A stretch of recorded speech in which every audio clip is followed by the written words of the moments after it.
Do you want to know how you can change the font size on Metatrader 5? If yes, then this video is for you. Hello and welcome to How to Use Basics. It's your host back again with yet another interesting tutorial video. In this video, I'm going to teach you how you can change the font size on Metatrader 5.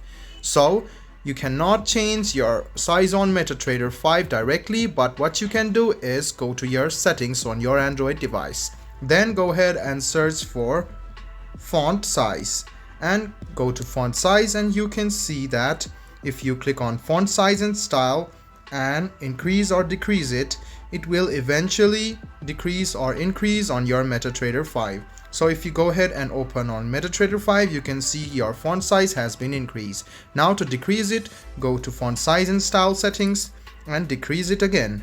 And if you go back to your Metatrader 5, you can see that your font size has been changed. So guys, this is it for today. This is how you change your font size on Metatrader 5. I hope this video was helpful for you. If you still have any kind of confusion, please do mention us on the comment section down below. Like the video, subscribe to the channel, and do hit the bell button for more. Hope to see you in the next video as well. Until then, goodbye, take care, and make sure you enjoy.